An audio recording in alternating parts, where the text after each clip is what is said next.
This is Matt Hurd at Obsessive Viewer on Twitter. This is Tiny at Obsessive Tiny on Letterboxd. And I don't know why I made that noise. And this is ObsessiveViewer.com's The Obsessive Viewer Podcast.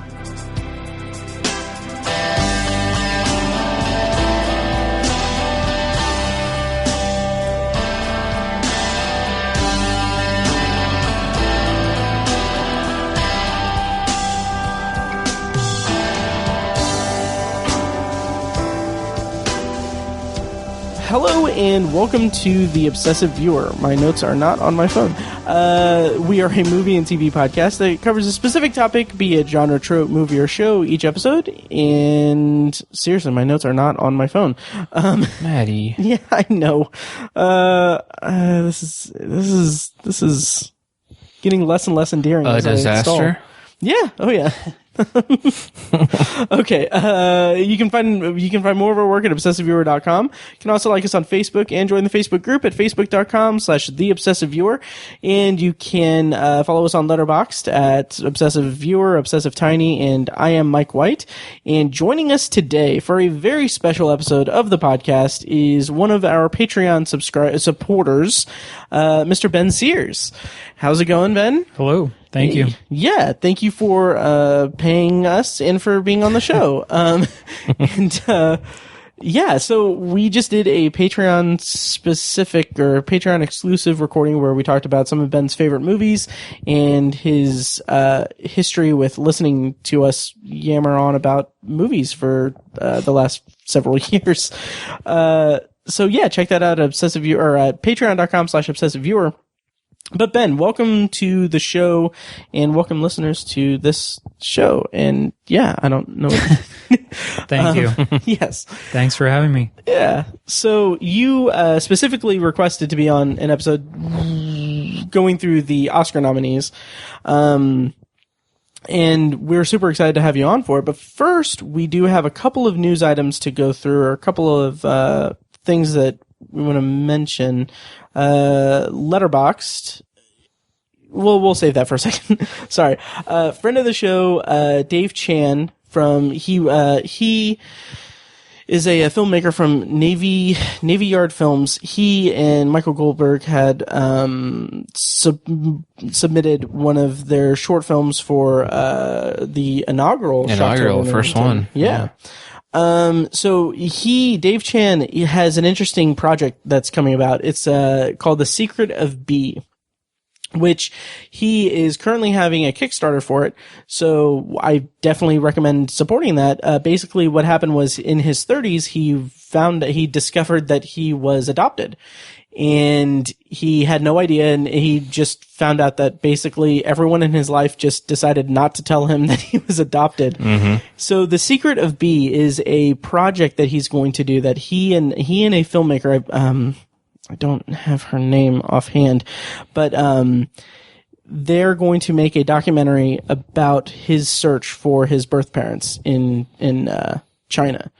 Right. So they currently have a Kickstarter. I highly recommend checking it out. And it's doing well, too. It's doing very well. Like in 3 days, they're like damn near halfway there. Oh, yeah. So I just think it sounds fantastic. I messaged him personally and said, hey. Nice. Yeah, I was like, hey, I will give what I can, because I talked about like when I went to Poland and like I got to see like where my family, like the village and the church where my family came from and stuff like that. It was like a life-changing experience. And so nice. I was like, I hope you get to have a similar experience. So he was really positive about it. It's pretty amazing. So that's awesome. As you can imagine, it's going to be expensive. They have to like travel to China and stay there for a while. Absolutely. So that's going to be difficult or expensive. Oh, yeah.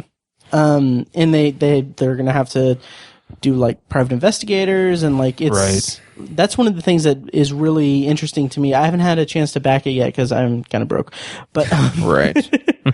But one of the things that interests me about it is that he doesn't know like what's going to come of it. Like it's an adventure that he's setting out on, and that type of story and that type of project is something that makes me very eager to see. Like it is ripe for really interesting a really interesting documentary. Yep.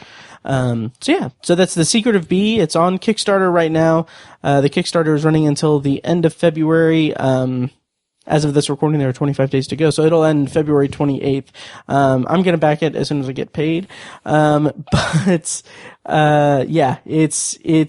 gonna be really great. And, we may need to ask him, we may need to see if he wants to come on for totally an episode. Promote it or something. Absolutely. Once it's finally done. Yeah. Yeah. I meant the Kickstarter. Oh. Nah. No, okay. The director is Jill Boniski. I'm sure I'm mispronouncing that, but yeah. Anyway, link in the show notes and everything. And so that's The Secret of B. And then Letterboxd, we obviously we're under contract to mention Letterboxd at least once every episode. But this episode, I want to mention that, Ben, you are on Letterboxd. Yes. Now, and I really like your reviews. You've posted a bunch of reviews at this point, and they're really good. I'm really I'm always psyched when I see them. Do you want to promote your Letterboxd or give people your username and talk about your experience with Letterboxd? Sure. I always like reading reviews of films after I see them. So I mean, it's when it's a movie that I really enjoy or sometimes even really don't enjoy, I like reading as many reviews as possible. So it's a really good place to do that. And just get a lot of various opinions on each film and just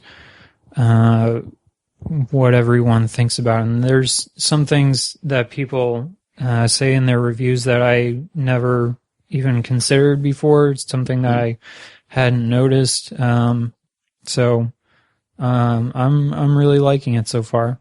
Cool. Nice. I will not, however, disclose how long it takes me to write a review. I am a very slow writer, so I get that. Yeah. That's one of the things that I like. I'm that way as well, but Letterboxd is it's kind of funny because Letterboxd has made me kind of forced me to be quicker with it. Mm-hmm. But then when I got accepted into the IFJA, the Film Journalists Association, I realized oh shit, I need to actually make more well-ish crafted reviews. And so now it's taking me a lot more time to actually do it. But yeah, I let my pro membership just expired this week. Did it? I need to renew it. Oh yeah, you do. Yeah, I do. Need them stats. Right? Oh yeah. Need those stats. Jesus. Moving on. Yeah. Anyway, you can follow Ben on Letterboxd at Ben Sears. I'm looking at your profile now, so, but yeah, so he's just recently reviewed Good Time, 8th Grade, Support the Girls, Spider-Man Into the Spider-Verse. Really good stuff there. So I'm super excited for people to follow you and read your reviews and realize how much of a hack of a reviewer I am by comparison. That was my main goal in joining, to be honest. Knock us down a peg. I like it. So awesome. Let's see. Do you track your movies at all? Because I know you don't put it in your diary or anything. Outside of Letterboxd, no. Okay. Interesting. I've noticed a lot of people kind of do that. They just kind of forego the whole diary thing and use it as just kind of an outlet for their written reviews. I respect that. Yeah. Do you actually track your movies on your own? Nope. Okay. Interesting. Yeah, I've been trying to get Fecus to join Letterboxd, and I can't really find a road in there with him to join. I think we tend to forget that what we do is weird. Yeah, that absolutely. We tracking them and doing the statistics and everything, that's kind of weird. Most people don't do that. Exactly. So let's dive into the actual point of this episode, the meat and potatoes of this episode. The Oscar nominees, they were announced, what was that, 2 weeks ago?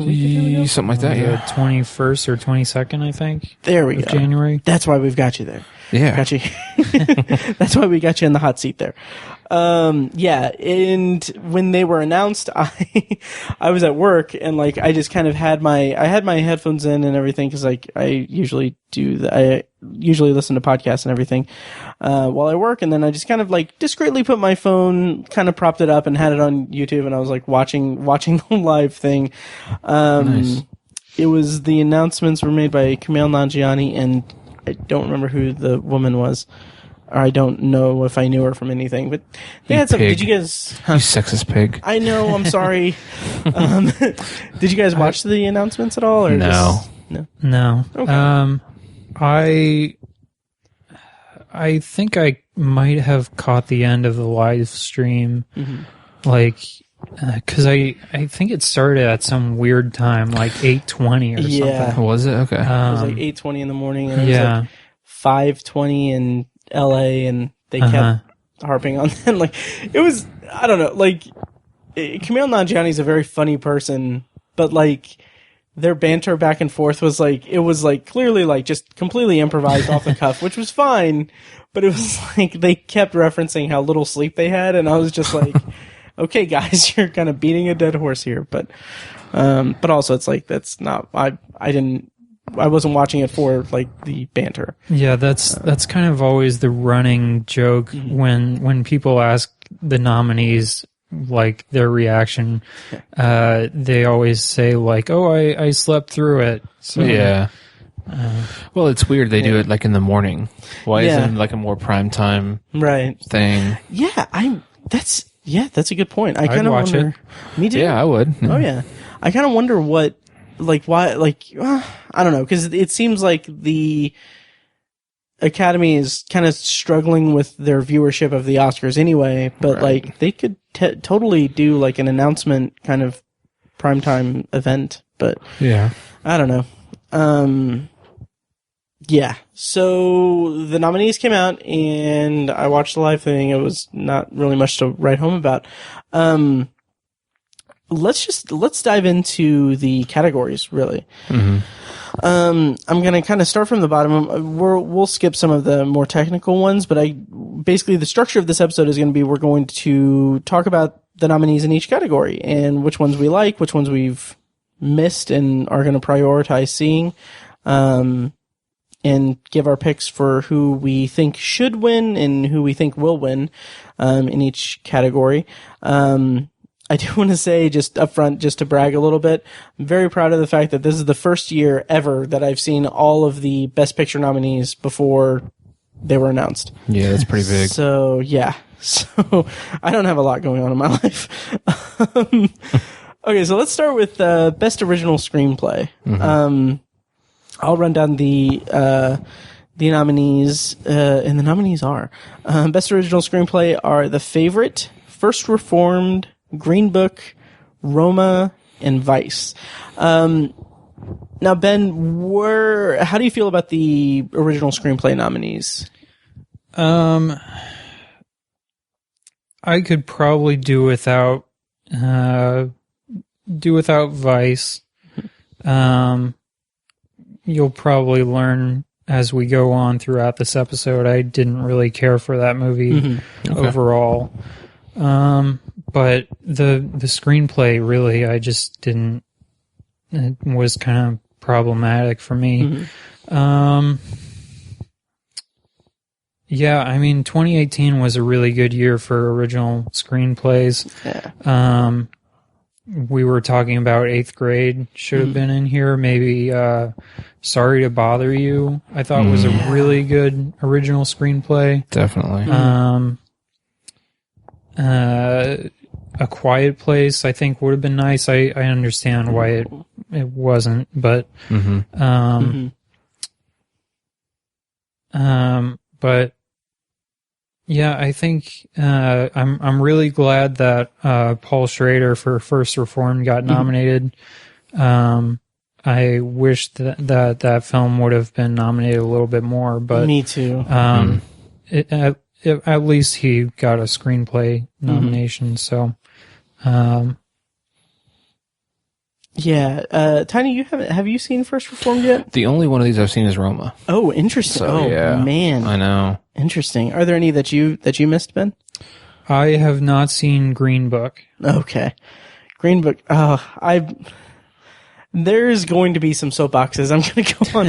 I did not like Green Book at all. And original screenplay in particular is a point of contention for me with that nomination because, first of all, okay, Green Book is the story of Tony Lip, this Italian guy who is hired by Don Shirley, a classic pianist who is traveling the country, particularly the Deep South, on a tour of playing in 1962.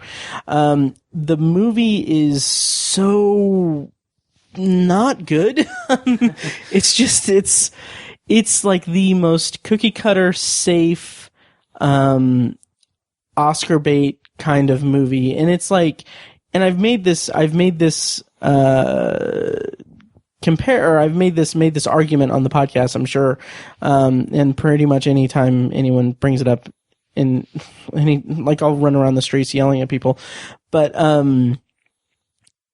at a time where like we had like Black Klansman, Blind Spotting, If Beale Street Could Talk, Sorry to Bother You, like so many movies that tell like very unique and authentic and true, like real, like stories of, racism and the effect that racism has on people and the institutions that support racism and everything. Like they're very like authentic, like racism stories, like about race relations and everything.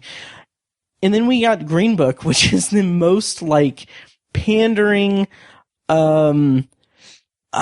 just safe movie. Like I made the remark at some point, I don't know if it was on the podcast or not, but it's like, I think it was because I accidentally implied that either you or Fecus's aunt is racist, but it's like Green Book is the type of movie that a person's like,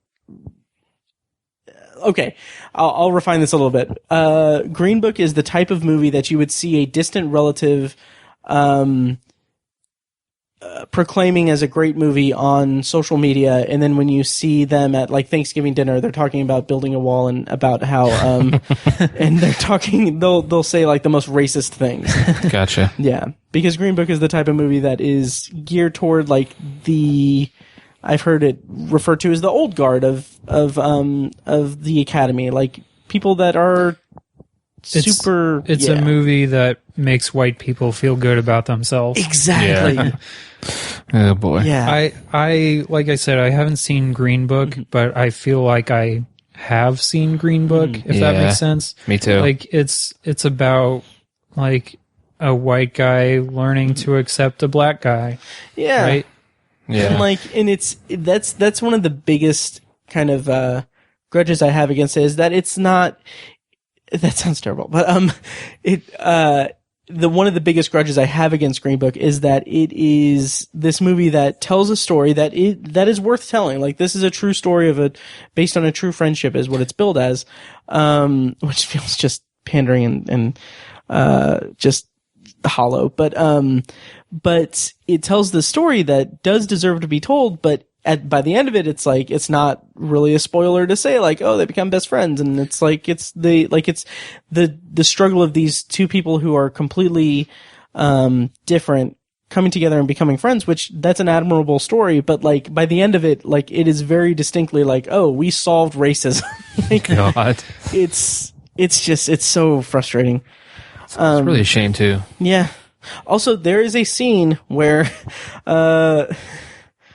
fucking Viggo Mortensen I think he's in a hotel room. He has a large pizza like on his stomach and he's about to eat it, but he folds it like a taco and starts eating it like the whole thing. Wow. And I'm like, this is nominated for so many awards. Wow. But yeah, Tiny, you mentioned Roma. Ben, what did you think of Roma? Full thoughts later, but I loved it. Nice. Yeah. Nice. I think it was my number 2 movie of 2018. Okay. Yeah. Nice. I think it'll win a bunch of awards. I definitely hope so. But Nice. yeah, like you said, we'll talk about that later. Let's go ahead and what are our picks for who will win and who we want to win in this category? Ben, do you want to give yours? Sure. Who I want to win, I think it would be great for Paul Schrader to win. I forget if he's ever won one before, but I know, I don't know. he's like a legendary screenwriter. Like he wrote, Taxi Driver and Raging Bull. So it'd be nice for him to get a win. And I think the screenplay was really good for that film. I feel like I've heard, because you'll learn this throughout this episode, that I'm kind of an Oscar nerd. Nice. Like I do extensive, I like to read a lot about like who's going to win and who people think will win, and like all the lead up awards and what those mean for the Oscars.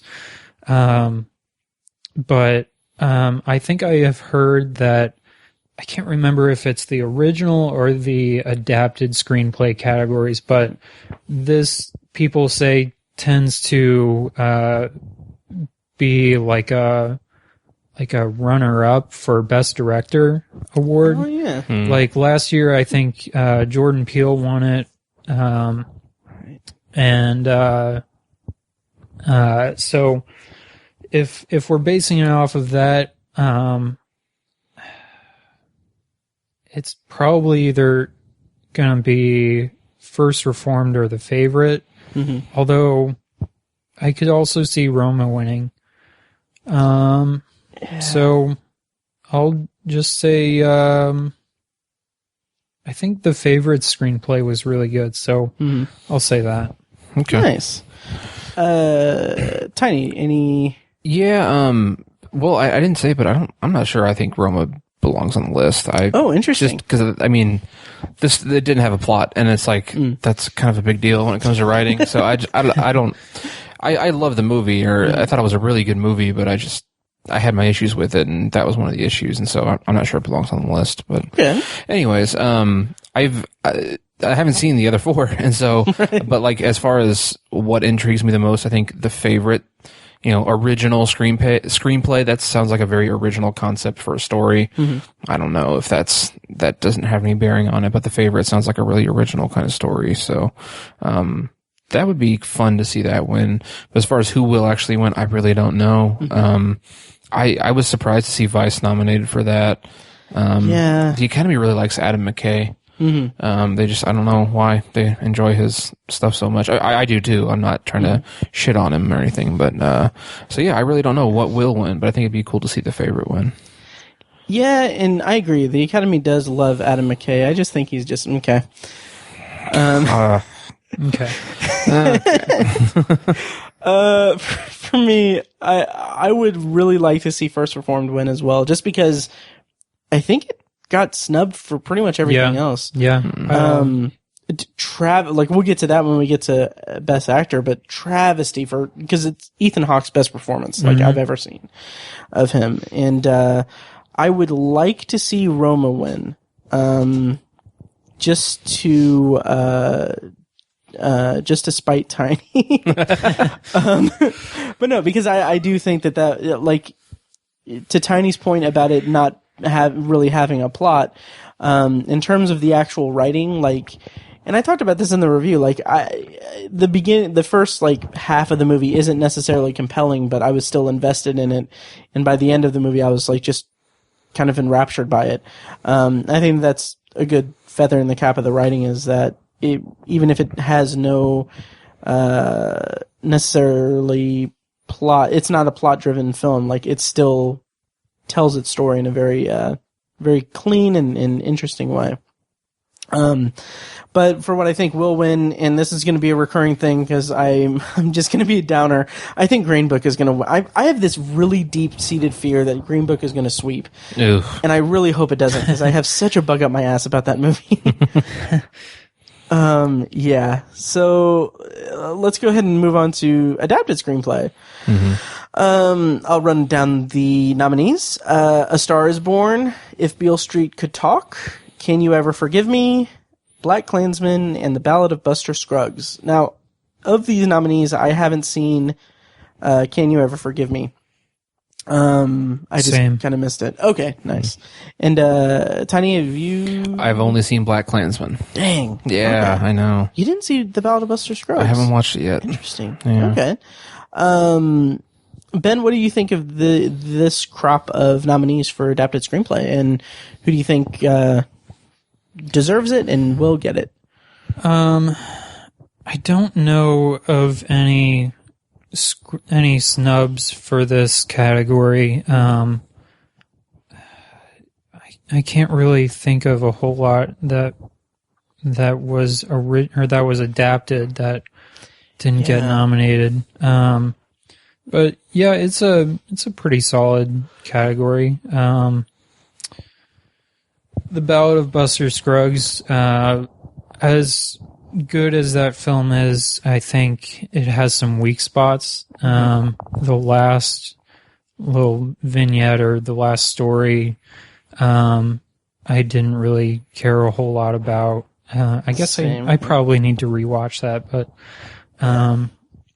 it's probably not the greatest. Like I said, I haven't seen Can You Ever Forgive Me or If Beale Street Could Talk. But from what I've heard, If Beale Street Could Talk was a pretty solid and really good adaptation. A Star is Born, that the screenplay for that I think was really good. And then Black Klansman. Black Klansman, I think, probably will win. I don't know if I'd rather see that win or A Star is Born, but I think it'll probably be Black Klansman. Interesting. Nice. And where did A Star is Born land on like your top? It was in there. I want to say it was like 5 or 6, maybe. Nice. Okay. Nice.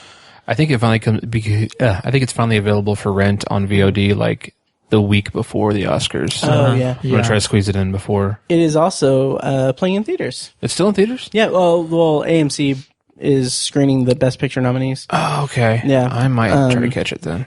They're screening the Best Picture nominees except for Roma. Really? Damn. Yeah, Really? there's a whole thing where like Probably licensing shit with Netflix. Where like AMC doesn't like, it's like a big corporate thing where like AMC doesn't approve of Netflix. Like they don't see Netflix as having like a legitimate like thing. Of course. Or which I mean it makes sense to an extent because like they're kind of just like we don't like they're destroying our business model by having their business model. Right. But like they had like an announcement where they were they didn't even name Roma. Basically, they're wanting to not earn more money. When Pretty much. Oh yeah. Like people are already going to see it at home anyway. Why not give Right. them? And the big thing about Roma is how you should see it in a theater. Exactly. True. Oh, I know if I had the opportunity, I would go and see Roma in the theater. Same here. Wow. Yeah. But yeah, so anyway, they are like I highly recommend checking them out at Cool. the thing. I was thinking about seeing A Star is Born again, but I don't know. Nice. You know, now that I think about it, it would have been nice to have either Black Panther or Into the Spider-Verse nominated in that this would've been category. Yeah. Spider-Verse think- would have been cool. Yeah, I mean the way that they adapted that. I mean, I haven't read the comic book, but from what I have heard about it, they did a really good job of making it a coherent, understandable story with a whole lot going on. Yeah, even though it was really complex, it was Right. still wasn't out of anyone's league or anything like that. I agree. It was easy to would've follow, and been, right. they juggled. There's a ton of characters when you really think about it, and they juggled all of them really well. Absolutely. Well, the only thing I'll say about this category is I would love to see Black Klansman win. I thought it was fantastic. Just an unbelievable story, and the way Spike Lee adapted it was really impressive. So I haven't seen the others. So Ben, did you give your picks? I think it'll be Black Klansman. Okay, nice. I would be super happy if Black Klansman gets it.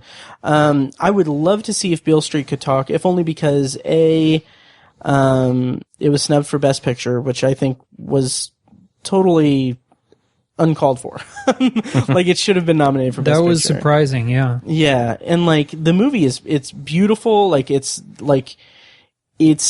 a very lovely movie in a very deep sense. Like, it is about like this love story between these two people and their story of how he is in prison, and it speaks to so many social issues that are important to be viewed, but it's under this veneer of like this love story that is just so well done. So I would love to see if Beale Street could talk win. The kind of interesting thing though is the Ballad of Buster Scruggs adapted screenplay.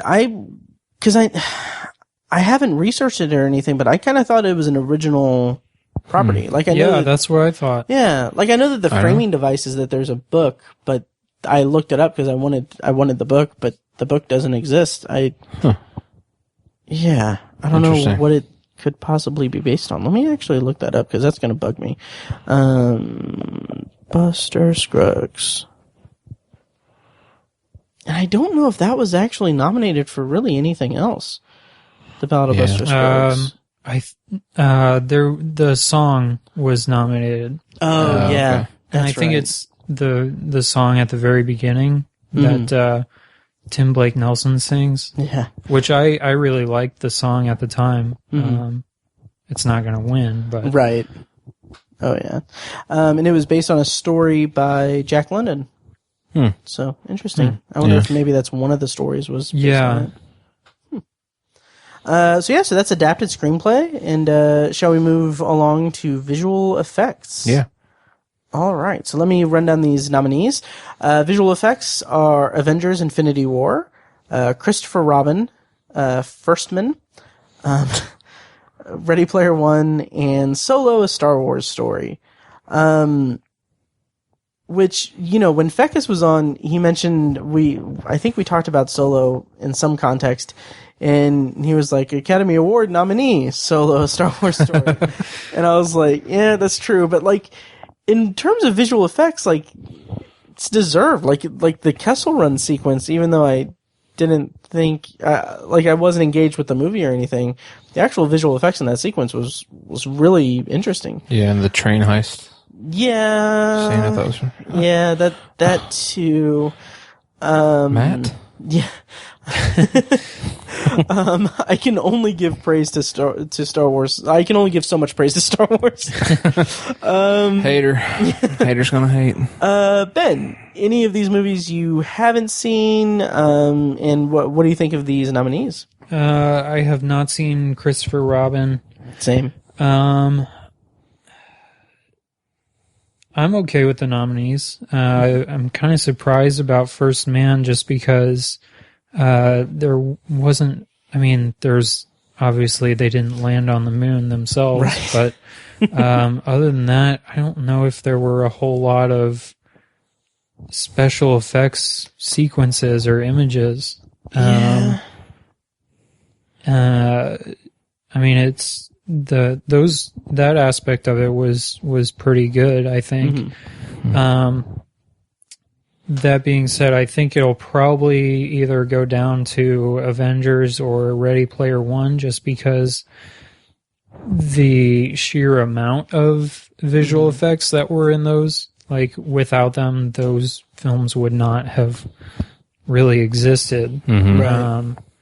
I mean, they were pretty much both of them. They were pretty much all just green screened, I think. Yeah. Yeah. I kind of have a thing with Marvel movies and their surprisingly lackluster special effects. So Yeah. that's really my only knock against Avengers. Mm-hmm. But I still think that they were better than Ready Player One. So that's probably what I'll pick is Avengers.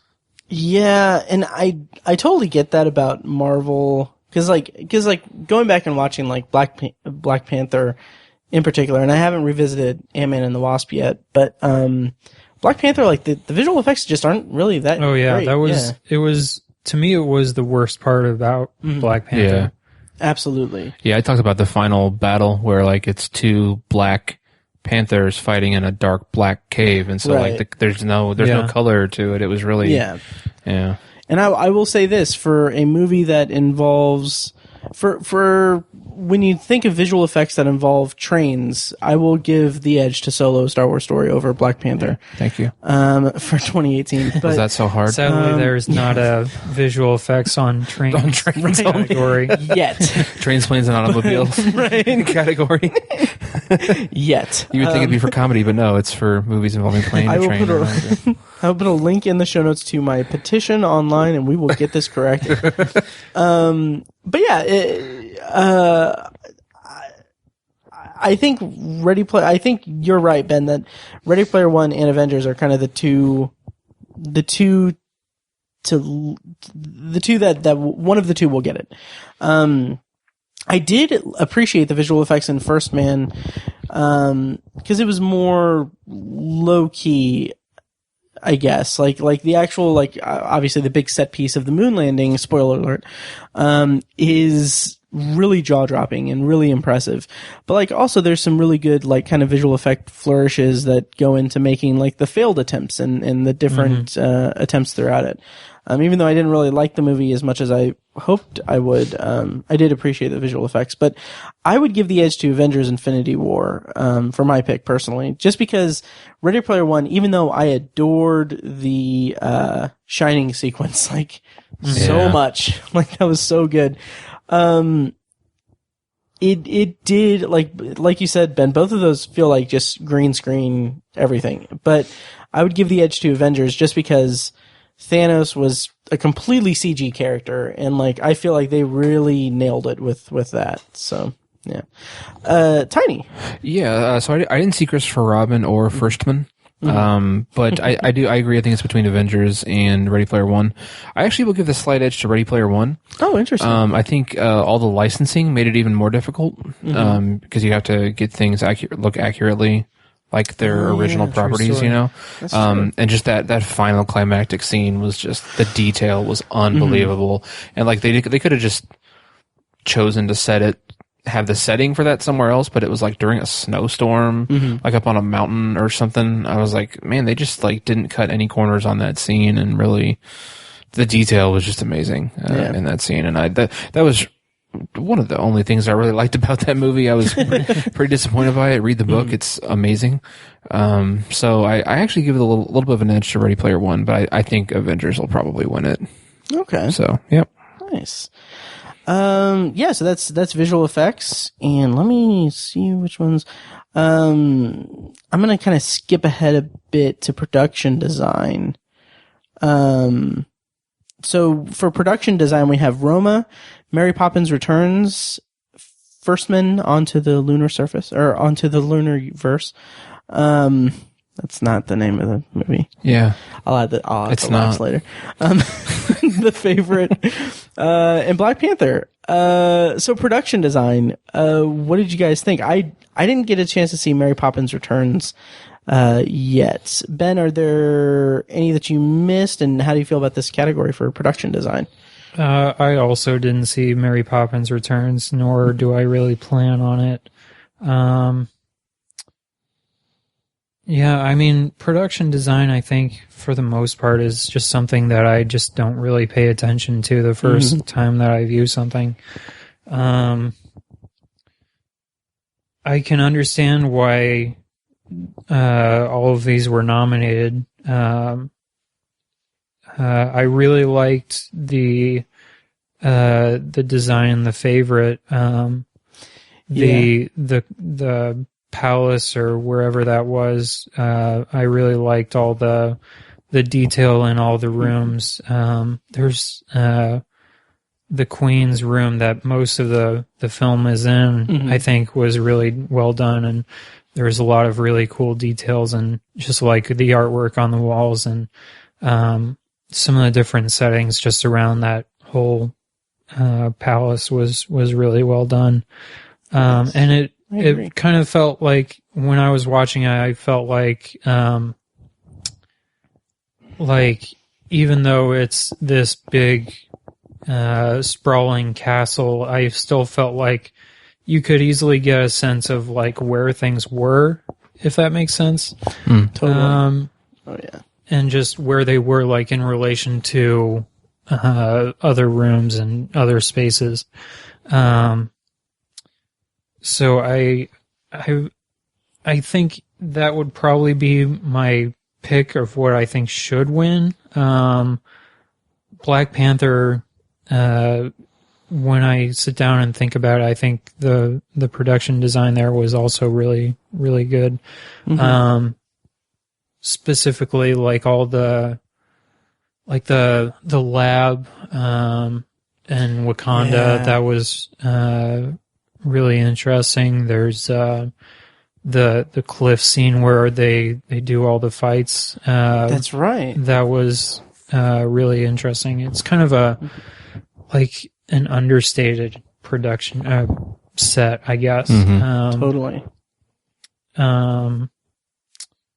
And I'm sure there are other sets on that I'm blanking on right now, but I think Black Panther probably will win, just based on what I have read. So nice. I would be totally fine with Black Panther winning. I'm kind of really pulling for Roma just because the detail in every frame of that movie is so vivid and great. And I wouldn't be surprised if that won just because I feel like any type of like black and white movie kind of gets acclaim, even though Roma deserves it in my book.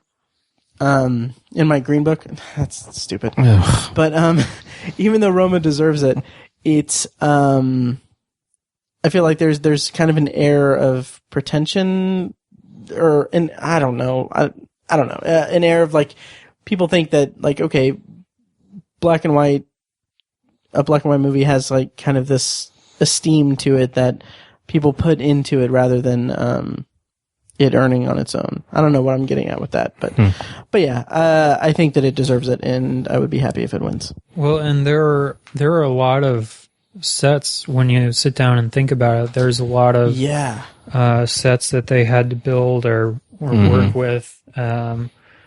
It's not all just. It doesn't all just take place in that one house, Right. And yeah, I mean, Roma, I think, would be a pretty good win. I would be okay with that. Yeah. Yeah.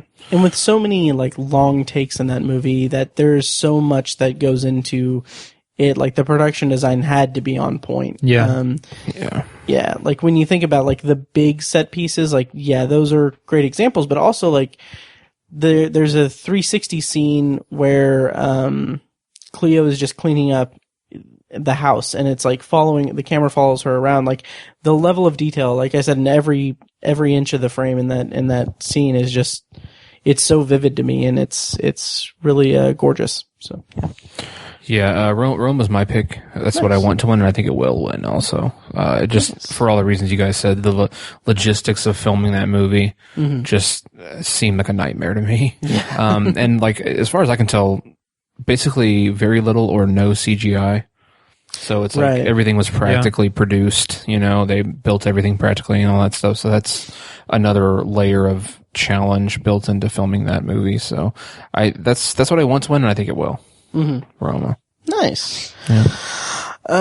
Let's see. So shall we go on to original song? Sure. Okay. Now I'm not going to sing these.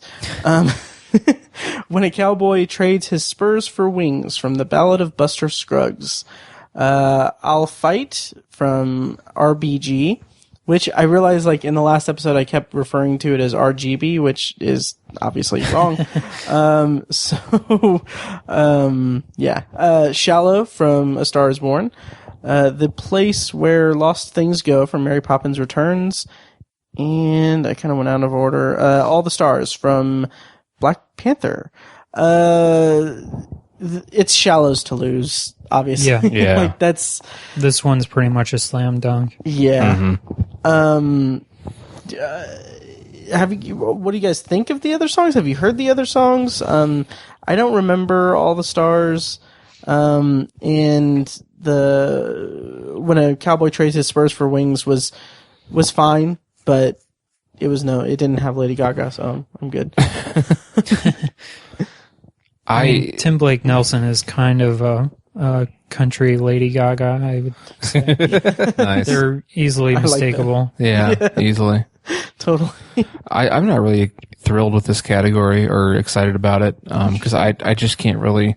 I haven't seen Stars Born, and like I haven't even really heard the Shallow song. Oh, interesting. Just because I want to see it in the movie and really because I've heard that's like the biggest scene. Yeah. I had avoided it before I saw it, and I'm glad that I did. Okay. So yeah, I don't know. I don't really know who. I mean, obviously, I'd like to see that win just because of what I've heard about it. But I don't know. Other than that, Interesting. Don't have much to say. All the Stars is a pretty good song. The whole Black Panther soundtrack is really good. I did like the music in Black Panther. Yeah. Just Shallow and then All the Stars, and I guess the Ballad of Buster Scruggs song are really the only ones that I'm familiar with. One movie that I think could have gotten in here is Into the Spider-Verse, because like that was one of the things that I had noticed when I saw it, is just how great the soundtrack was, and I don't feel like anyone has really talked about that.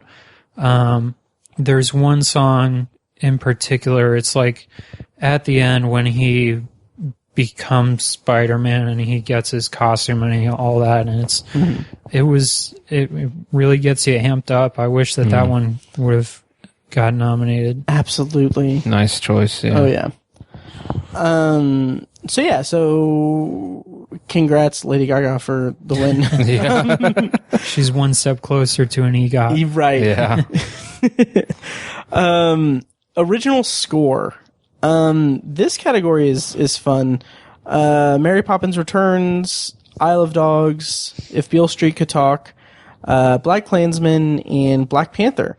Fun side note about Black Panther, the composer is Ludwig Göransson, who composed the music for, I believe, the entire run of Community.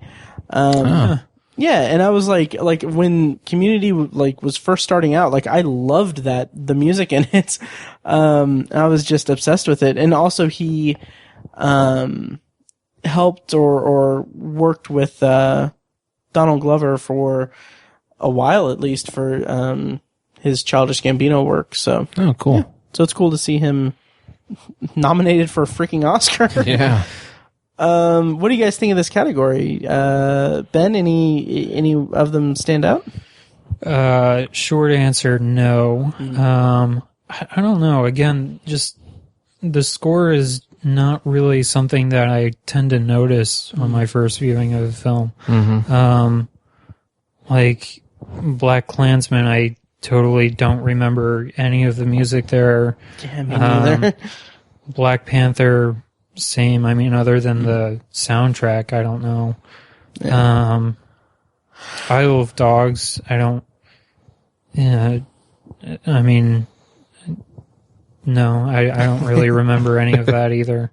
And I haven't seen the other two. Interesting.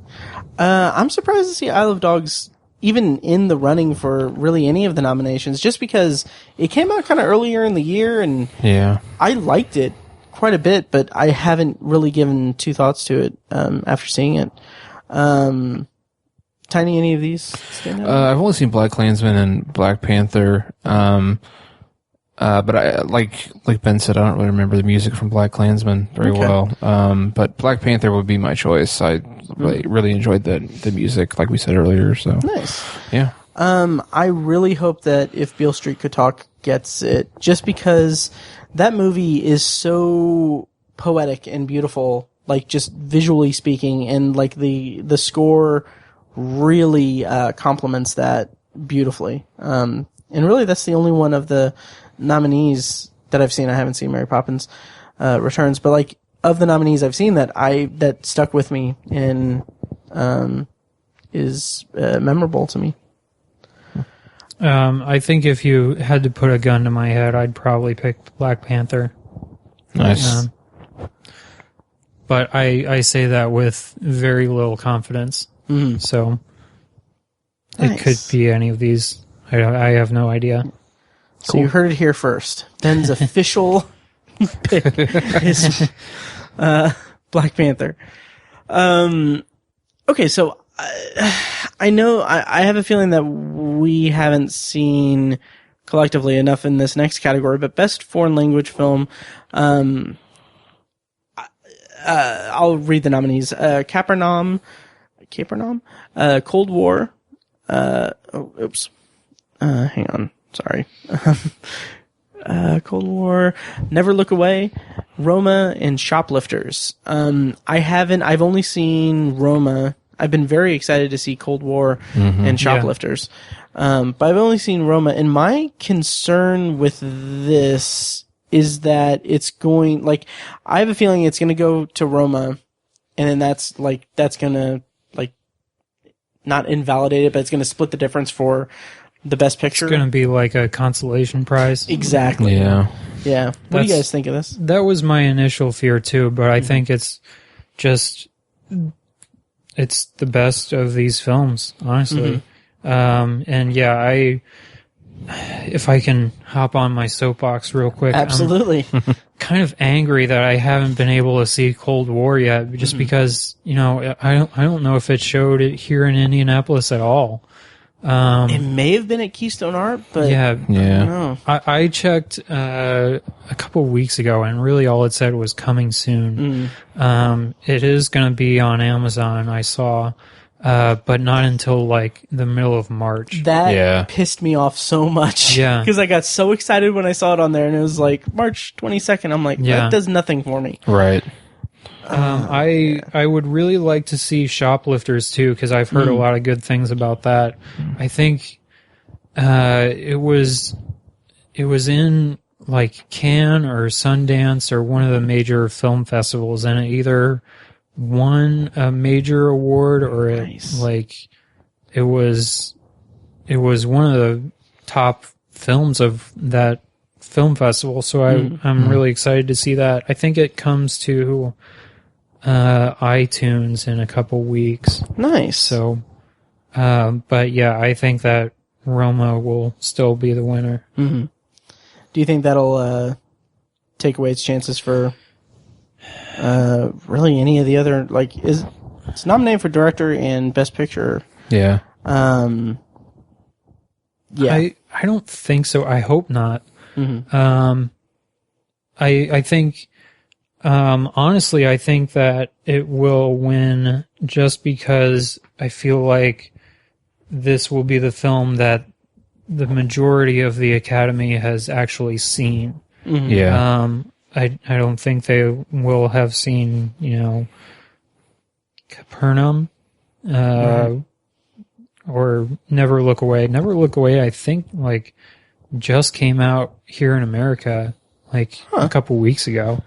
Yeah, and I remember some... And I think it's gotten good reviews, obviously. But, yeah, I think Roma will probably win just because... it's the best film, but also because, more people will have seen it and are familiar with it. Just the recognition of it. Yeah. Yeah, I agree. The recognition and the popularity of it will probably put it ahead of the others. Yeah. So, and I haven't seen the others, but I do want to see Cold War. Yeah. And I haven't seen Pavel Pawlikowski's other movie. He directed Ida a a year or two ago or something. So, and he's a big old Polak. So, right. yeah, Gotta stick together. yeah, we do. Yeah. So I agree. Probably Roma, but yeah. Next category. This one is an interesting one. And so anyway, it's film editing. Nominees are Black Klansman, Bohemian Rhapsody. Always fumble that. The Favorite, Green Book, and Vice. Now, Bohemian Rhapsody has a lot of kind of Problems. Yeah. So much, like there's been so much talked about it, but there was a there was a video of a clip from Bohemian Rhapsody that I saw on Twitter. I saw the movie. The movie's fine. I'm just kind of lukewarm on it anyway. But there's a clip where it's the band is meeting what's it? Aiden Gillen? Oh, yeah. Yeah. The Littlefinger? Littlefinger, yeah. Littlefinger. Okay. And they're meeting him, and they're kind of telling him about their band, their brand and everything.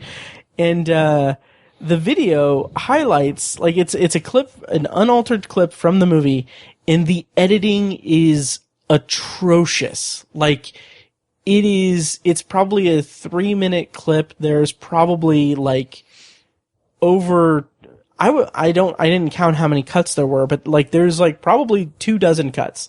Like Jeez. there's a cut every like 2 seconds in that clip. And it's like watching that isolated from the context of the movie with the editing in mind. It's like, it's a disaster. Like, and it's nominated for best editing. I don't get that, but yeah. What do you guys think of this category? And, why do you think Green Book is probably going to get it? Well, I've only seen Black Klansman, so I can't say much, but I thought that was a well edited film. Yeah. So, yeah. Nice. It's been a long time since I've seen Black Klansman, so I can't really, I don't remember the editing a whole lot. I'd be okay with it if it won.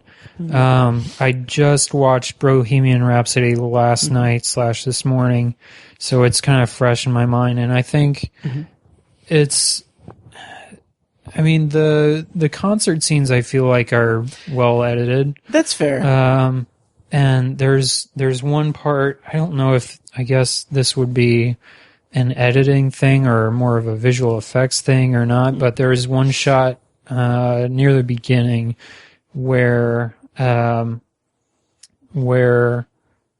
it's like their first tour, and it's going from like one concert venue, and it's just this, like the camera just keeps tracking forward, and it goes like through their bus, like through the windshield and through the bus, and then through out the back of the bus and to another concert venue. And I thought that was a really interesting shot.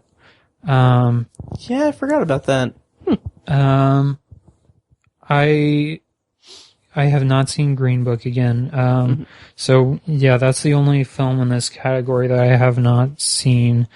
I'm gonna go against Vice just out of principle mostly. Nice. So yeah, I think it'll either be Black Klansman or Bohemian Rhapsody. Nice. I agree. I think it would be fun to see The Favorite win. In terms of editing, I mean, one of the things that I thought when I saw that Bohemian Rhapsody clip on Twitter was that I need to, I really want to make a more concentrated effort to pay attention to the editing in movies, because it's something that, it's an aspect of filmmaking that I think I take for granted when I watch movies. So, but The Favorite, with like all of the fisheye lenses and the way that it kind of has a very distinct visual tone, I guess the editing could play a pretty good effect in that. So you like the fisheyes? In the moment I did. The more I got away from it, I think that it was a little overdone. I think in the moment I liked it because it's so weird and unique, but someone pointed out it just looks like they had a GoPro. I'm like, right. Okay. I couldn't really think of a good reason for them. Yeah. Other than just heightening the weirdness of it. I don't know. And I'm not familiar. I haven't seen any of the other films of Yorgos. Yeah. I was just going to ask you. I don't know if that's like one of his things, but not really, oddly enough. It's like it's not like a signature of his style or anything. I kind of feel like, and this is just complete baseless on my part, but like he's a very weird director. He's just a bizarre director. In all of his movies that I've seen I think 3 other movies of his, or 2 or 3, are just so off the wall and weird and strange, from the word go. And those movies he also wrote. The Favorite, he didn't write the script, so maybe I kind of feel like my armchair opinion is that maybe he just employed the fisheye lens just to be as weird as he could within the confines of his way of telling the story. But yeah. Yeah, I could see Black Klansman getting it, or Vice. Yeah. I don't carry the, I thought Vice was fine. We'll get to that because I'm very interested to pick your brain about it. But I could see them getting it because, as Tiny said, the Academy kind of loves Adam McKay. Yeah. So documentary feature. Now this one is really interesting because usually I don't watch that many documentaries over the course of the year, and this one I've seen 2 of them. Okay, the nominees are Free Solo, Hale County, This Evening, Minding the Gap, Of Fathers and Sons, and RBG. Very, very kind of disgruntled that Won't You Be My Neighbor is not in this category. Like, I don't get it. Yeah. It doesn't make any sense. Yeah. I've seen Free Solo and Minding the Gap. I loved Free Solo. It's one of the most intense documentaries I've ever seen. So I think that might be my pick for what I want to win. I could see Minding the Gap getting it though. And I really enjoyed that documentary. It was just, yeah. What do you guys think of it, Ben? Which ones of these have you seen, and what are your thoughts on the category? Yeah, I was also shocked and surprised and angry and, all of those emotions when I found out that Won't You Be My Neighbor wasn't nominated. I mean, it was the most recognizable of the documentaries of last year. It was the most profitable. It was about a subject matter that people know and love, and it was really well done. I have seen Minding the Gap and RBG, and I would really like to see Free Solo, but I don't think that's going to be happening at this point. Yeah, but yeah, I mean, I was just going to, it's actually, Free Solo is playing at IMAX at AMC. Yeah, I mean, everyone that has seen it has said that it's really incredible.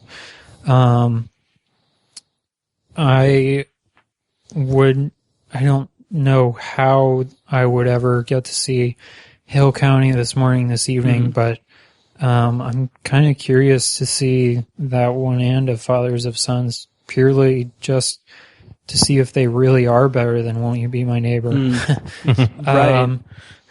Minding the Gap, I think, is for sure the best documentary here, but I think it'll probably be RBG. Yeah. RBG, have you seen it, Tony? I haven't seen it, no. Okay. it's very straightforward. It's just like a biopic with interviews. And I was surprised at how much I liked it. But I think Minding the Gap, like, it's one that'll stick with me for a long time. Yeah.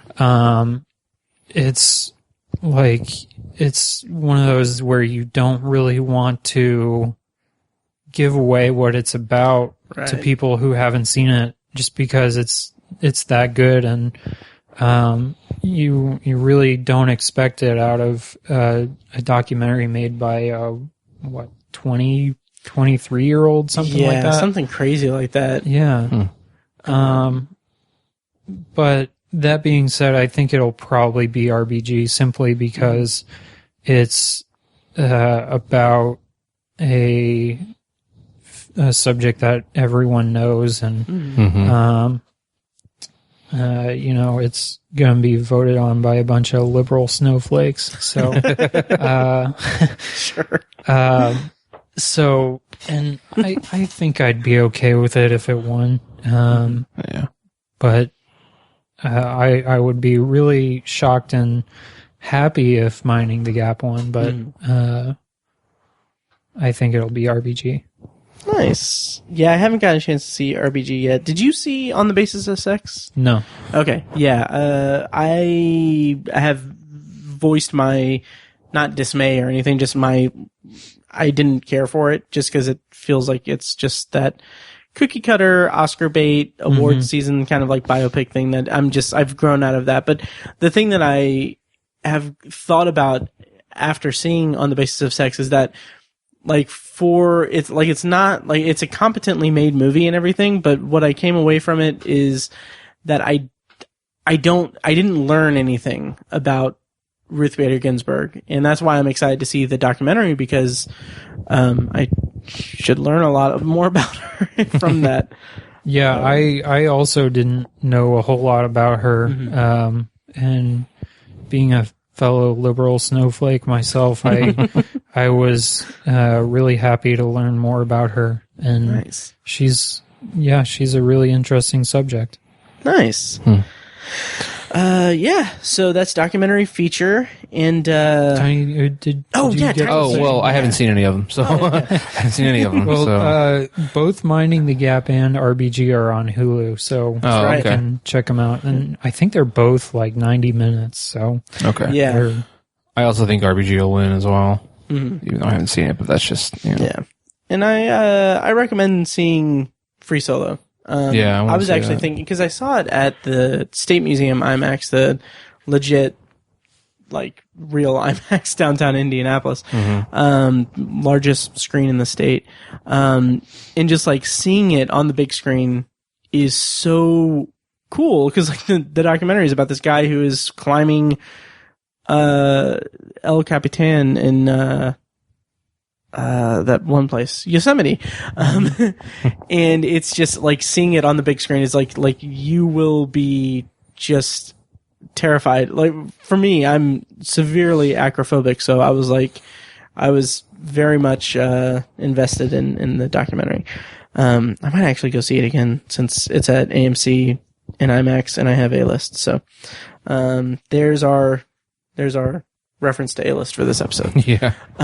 check that box. Yep. So best directing. This category is interesting.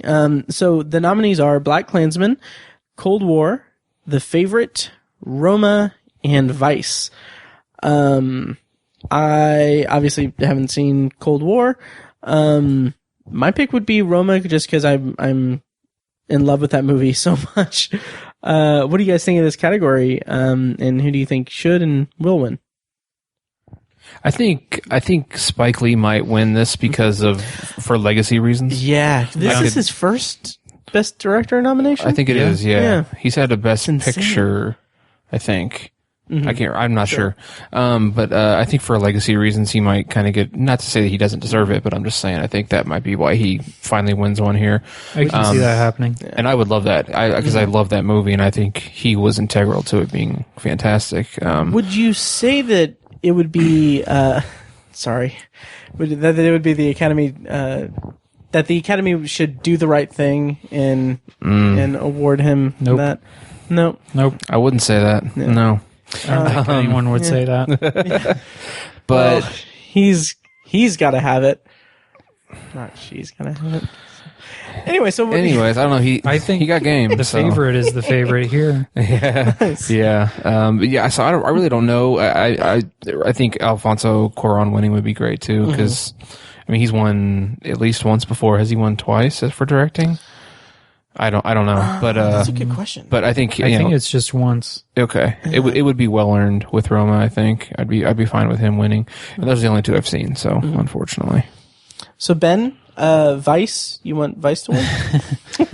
Yes, plot twist. Yes. No, I think hands down, Adam McKay was the biggest problem with Vice. So knowing that he was nominated over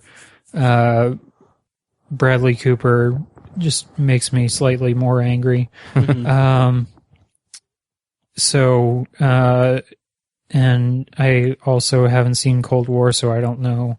I can't say whether he deserves it or not.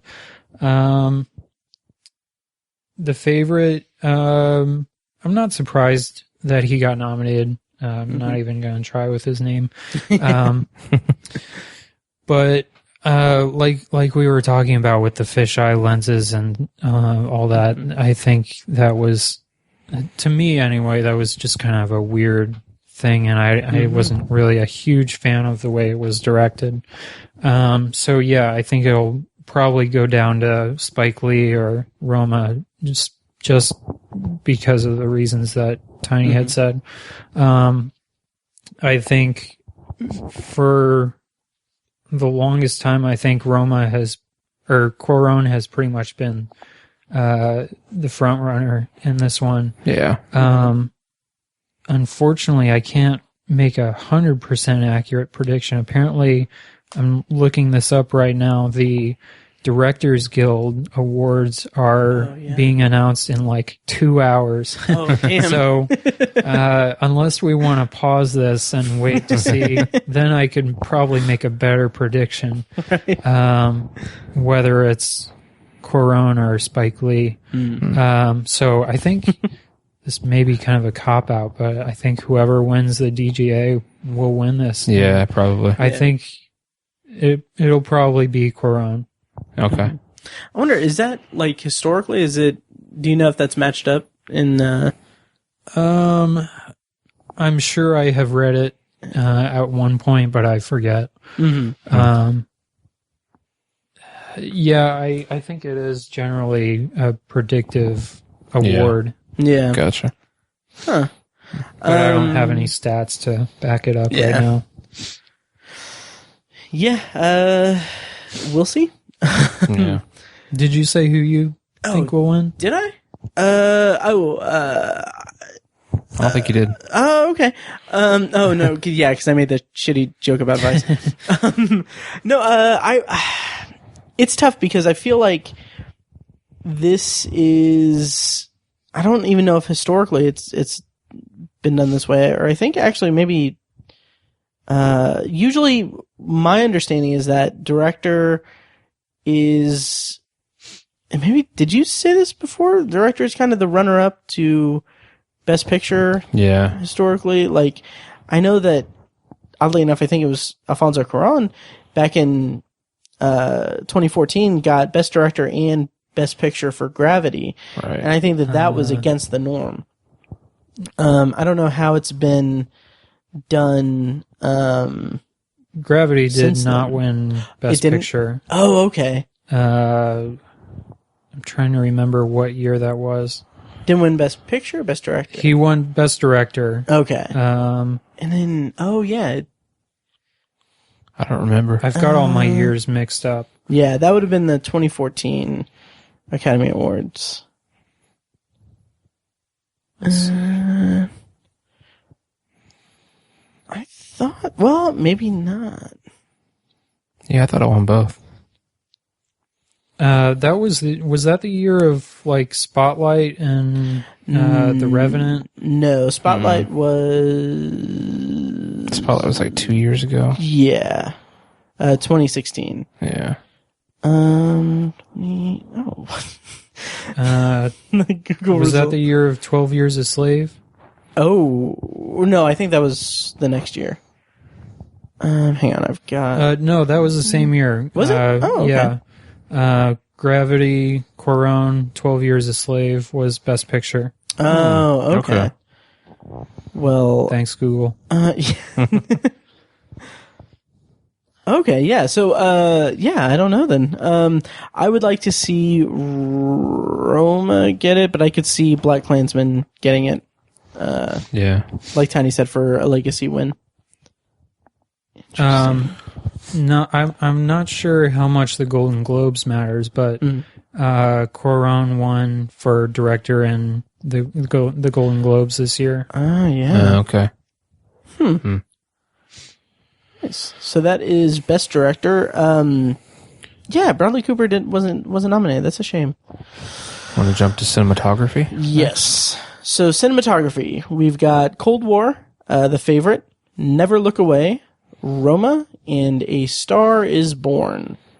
What do you guys make of this category? It's Roma's to lose, right? Yeah. I mean, that's the only thing I can. It's the only one I've seen. I can unfortunately have to say that, but I mean, it was. It's one of those movies that I think it's going to go down for cinematography reasons as a legendary film. Yeah, absolutely gorgeous. Yeah. Ben, what do you think? Yeah, definitely Roma. If this was my Oscar ballot, I would probably include Leave No Trace.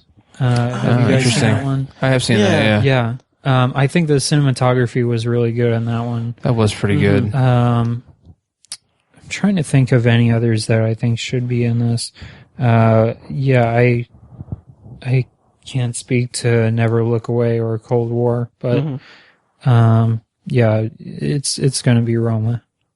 Yeah. Right. Agreed.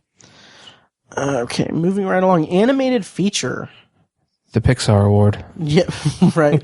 Or is it? Or is it? Yes. So the nominees are Incredibles 2, Isle of Dogs, Mirai, Ralph Breaks the Internet, Spider-Man Into the Spider-Verse. Super happy to see Spider-Man nominated. Yeah. I don't think it could have not been nominated. Yeah. Oh, yeah. Tiny, you mentioned that it's the Pixar Award. Yeah. The interesting thing is, Incredibles 2 was a fine movie. I haven't seen it since the theater. Fekus actually texted me like a week or so ago saying that he rewatched Incredibles 2 and it like holds up really well and he really enjoyed it. But I think that Spider-Verse is the favorite for me because in terms of just sheer animation style, it blew it out of the water. Isle of Dogs looked cool and was an interesting movie, but I'm putting all of my eggs in Spider-Man, which is a weird phrase. What do you guys think? He's supposed to put his eggs in you. Right. Spider-Man all the way. I thoroughly enjoyed Incredibles 2. It was an honorable mention for me. But Spider-Man, I didn't get to see it before our end of the year episode, but I went and saw it in the theater. It would have been in my top 10. It was so fantastic. I loved Spider-Man. Mike mentioned that Spider-Man should have been nominated for Best Picture, just straight up Best Picture, and I don't disagree with that at all. I think it could have been nominated in both categories. It was that good. I really loved Spider-Man, so that's my choice. And I think it'll win too. I think it has enough buzz to get the win. So, did you see Ralph Breaks the Internet or Isle of Dogs? No, all I saw was Incredibles and Spider-Man. Unfortunately, I really liked Incredibles. I think there were some problems with the script a little bit. If Spider-Man was not in this, I would want Incredibles to win just because I am a pretty big Brad Bird fan. Nice. I think the detail and the way that Incredibles was animated, I think, was really great. I mean, he's got so much to work with all their superpowers, and there were even more superheroes with really cool abilities and powers and whatnot. So he had a lot of fun animating that. There was, I think I mentioned this in my Letterboxd review of it, but there's like 3 shots in particular in Incredibles that I really loved, like instantly. Just the amount of detail that he put into that was just really impressive. But yeah, I think this will be Spider-Man. Just because, you know, it's not only a great movie, but I think there are holes that you could fill in the other nominees. Just there are things that you could say against them, is what I'm trying to say. Yeah. Spider-Man, not only the story was great, the voice acting was great, the animation itself was really well done. Just the style that they did it in, instead of doing like a straightforward CGI look and doing more like a comic book, like cell shading kind of look. Right. I think that was really impressive. So Spider-Man for me too. Nice. Cool. And I gave mine. Tony gave. Okay. So we're getting into the acting categories now. We're at actress in a supporting role. We've got Amy Adams for Vice, Marina de Tavira for Roma, Regina King for If Beale Street Could Talk, and Emma Stone for The Favorite, as well as Rachel Weisz for The Favorite. Regina King has gotten so much buzz for If Beale Street Could Talk, and she has one really incredible scene. But I feel like this might also be like kind of a legacy award too if they give it to Amy Adams for Vice. Yeah, but I would be happy with either of The Favorites nominees or Marina de Tavira for Roma. What do you guys make of this category? I really liked Marina de Tavira as well. I thought she stood out in Roma. I would love to see her win. Any of these actresses could win, and I thoroughly enjoy all of them. I haven't seen the other performances, but I've always loved Amy Adams, and then Emma Stone is an American sweetheart, and Rachel Weisz is always enjoyable. So, I'd love to see any of them win. I really don't mind, but I could see Amy Adams getting the legacy win, or Regina King kind of getting a bunch of momentum and pulling out a win, or people just enjoying the kind of the rivalry between Emma Stone and Rachel Weisz for the same movie. I don't know. I could see it going anyway. Really, I'm not sure. Nice. Ben, how about you? Yeah, I'm also really glad that Marina de Tavira got nominated. I think she was a pretty big surprise from what I have read. I don't know anyone else that she would have beaten out that should have been nominated, but I just recently rewatched Roma, and she's really fantastic. I really don't understand why Amy Adams is nominated in this category, just because, like, who is the lead actress in that film other than her? I guess I just don't understand the criteria, I guess, that goes into who gets nominated for supporting versus lead. I mean, yeah, she's really great in Vice. Has she won anything before? I think she's only been nominated. Yeah, I don't think she's won. Yeah, But she's been nominated like 4 times. Though. Yeah. But I haven't seen Beale Street, but I think it'll be Regina King either way. Solely because she's won like every lead up award. Oh yeah. Okay. So, and I think the 2 actresses from The Favorite are gonna like cancel each other out. Okay, So, gotcha. Yeah. It's interesting because I heard on another podcast that The Favorite, like technically, like those 2 and Olivia Colman are like the lead actresses. Yeah. Like you said, like there's not like a supporting role technically, but they, from what I understand, it's kind of a tactical kind of nomination that they campaign for them to be supporting roles, and so Olivia Colman could be considered for lead actress. So I can understand that. Sorry, I just had to get pizza away from from the cord. So that's actress in a supporting role. To kind of talk about Marina de Tavira real quick. Also, just like that performance was really striking to me because it's a role that like it's not the focal point of the movie, but her storyline is so integral to like the story of the family and everything that it's a very interesting kind of tightrope to walk for her, because it's not like she's necessarily stealing focus or anything, or there's no potential to steal focus, but she's still telling her part of the story, or she's performing her part of the story that is informing this bigger piece of the entire movie that I feel like is really really well done on her part. So anyway, that's Best Supporting Actress. Next we have Actor in a Supporting Role. We've got Mahershala Ali for Green Book, Adam Driver for Black Klansman, Sam Elliott for Stars Born, Richard E. Grant for Can You Ever Forgive Me, and Sam Rockwell for Vice.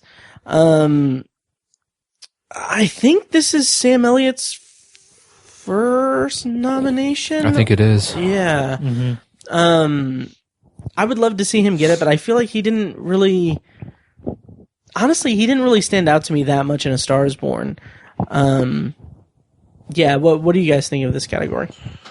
The only one I've seen is Adam Driver. So, and I love Adam Driver, and I'm so happy to see him nominated for an Oscar. But I'm not sure he really earned this necessarily. I didn't think he was bad. I thought he did a good job in Black Klansman, but I don't think that wasn't the meat of the story through his character. So I thought it was just kind of a strange nomination. Sure. But Sam Elliott, for legacy purposes, I think might get the win here. Sam Rockwell I could see him winning just because he's got momentum as far as the Oscars are concerned, having won last year or the year before. Last year. It was last year for Ebbing, Missouri. I could see it going to Sam Elliott or Sam Rockwell, one of the Sams. Mahershala Ali as well. I didn't see Green Book. I haven't seen his performance, but he's also just a well-liked actor. You know, and he's great in Green Book. He really is. So I would be okay with him winning, but fuck that movie so much. Ben, what do you think of this category? I really wish that Sam Elliott had a chance in this. Yeah. He was a really solid part of that film. And I don't know if his character exists in any of the previous versions of A Star Is Born, but I think he was really him and Bradley Cooper worked really well together. Adam Driver, I think also, without him, I don't think Black Klansman would have worked as well.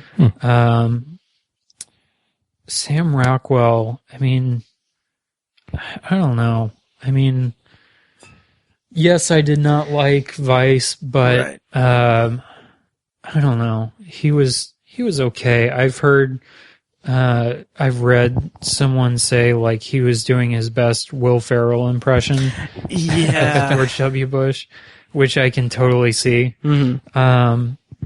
So I don't think he will win it. I think it'll be Mahershala Ali pretty much 100%, just because I mean, even though I haven't seen it, I have only heard good things about his performance and how he's like one of the better parts of it. Plus, like he's cleaned up like every lead up award so far. Right. He won the Golden Globe, he won the SAG award. So it'll be him. Okay. My only concern with that is that there's not a scene in Green Book where his character folds a pizza in half and eats it like a taco. That's my concern. But yeah, has Adam Driver been nominated before? No. I can't. No, I highly doubt it. Okay. Yeah. I would like to see him win personally. Yeah. Although I've heard really great things about Richard E. Grant's performance in Can You Ever Forgive Me? So, I could see that going, but Mahershala Ali or Adam Driver. Yeah. Okay. So let's go with leading roles. I messed that up. Actress in a lead role. The nominees are Yalitza Aparicio for Roma, Glenn Close for The Wife, Olivia Colman for The Favorite, Lady Gaga in A Star Is Born, and Melissa McCarthy for Can You Ever Forgive Me? I haven't seen Can You Ever Forgive Me or The Wife. But yeah, this is an interesting category. Ben, what do you make of this category? This one will be Glenn Close. I haven't seen The Wife, but again, she's won all the lead-up awards for this. Yeah, she won the Globe. Yeah. She won the Globe and the SAG award just a week or two ago.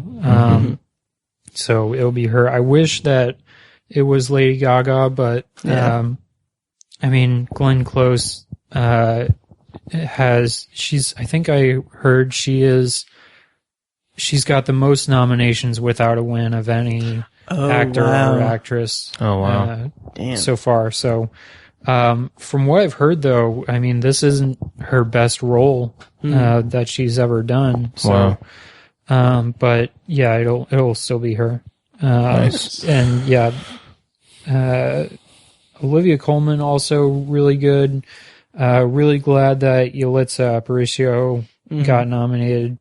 I think she more or less deserved it. I think her character was kind of a blank slate in that, for the most part. I mean, obviously there's the really pivotal scene at the end, or couple scenes, but other than that, she doesn't really do a whole lot. Yeah, I can agree with you there. I think she did a great job. It's really interesting because it's her first acting role ever. She's not an actress. She's never been in anything else. But I think that lended an authenticity to her performance that felt just really at home in that movie. But yeah, Glenn Close. I haven't seen The Wife, but Glenn Close, like when you put it in the context of her being nominated more without winning, like that, it's a lock for her. Yeah. And I mean, in a perfect world, it'd be nice if Elsie Fisher was nominated for 8th Grade. Yes. Probably the biggest snub in this category in my book. Right. I'm sure there's one or two others. Oh yeah. Destroyer. Nicole Kidman. Yeah. Okay. Which I haven't seen Destroyer, but I've heard great things about it. I think I had heard some buzz about Viola Davis from Widows. Oh yeah. I haven't seen that one either, but apparently she was pretty good in it. I was underwhelmed by that whole movie. Yeah. It would have been nice to have I want to say her name is Thomasin McKenzie from Yeah. Leave No Trace. Oh yeah, okay. Because she's really good. I mean, obviously, I can see why she wasn't just because of the name recognition, but Right. but other than that, I think it's a relatively solid category. Yeah. Yeah. Yeah, I'm really not thrilled with Yalitza Aparicio being nominated because I could just feel her not being a professional actor, and I feel like it really shone through or shined through. I didn't hate her performance or anything like that. I just didn't stand out to me, And really. it's a little harder when it's a foreign film, you know. Yeah. It's harder to understand, you know, what they're Right. But I think the other foreign films that I've seen, and I didn't feel the same way about great performances. So I don't know. I wasn't thrilled with her nomination. Didn't Olivia Colman win Globe? Or That's a good question. I think she did. But yeah, I think though the Globes are just weird just because they have hers was like for a comedy, I think. Right. Best actress in a comedy, right? And I don't think Glenn Close was, or no, she was probably nominated in the drama category. Yeah. Although her, Glenn Close and Lady Gaga, now that I remember, they actually tied in the SAG Awards. Oh, okay. That's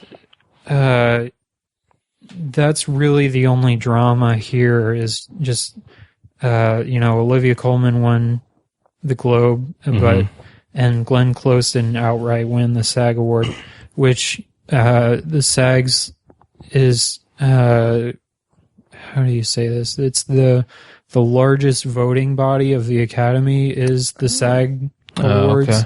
Okay. Interesting. So the SAGs are always a really good predictor, especially for the acting categories. Gotcha.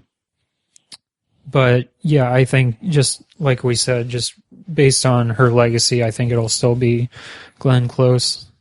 Yeah, I think it'll be her as well. But it's kind of a bummer that Lady Gaga has to go up against her because I think it'd be great to see her win. I kind of fell in love with her at the Oscars when she performed something. I don't even remember what she performed. Something she did, like the Sound of Music for some reason. That's right. It was like the 50th anniversary. Didn't really make any sense, but But yeah, she did that. Up until that point, I had just thought of her as like a stupid pop star.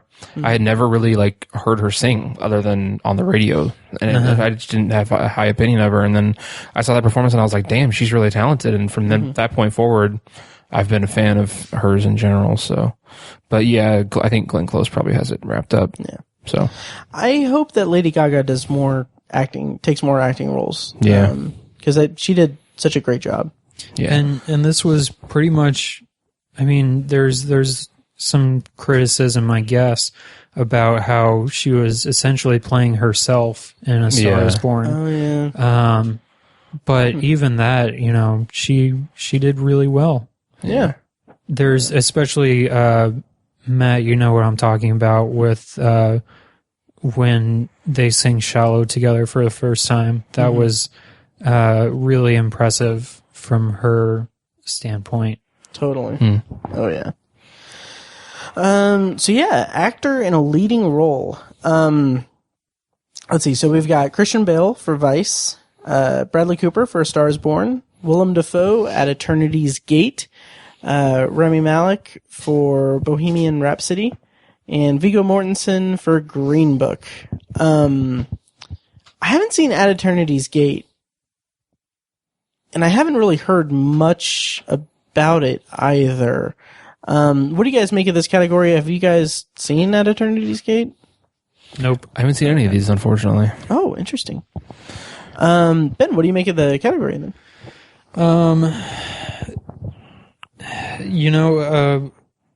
I think for the longest time, this was Christian Bale's category to lose. There was all the talk about how he basically disappeared under all the makeup and everything, and he looks just like Dick Cheney in that.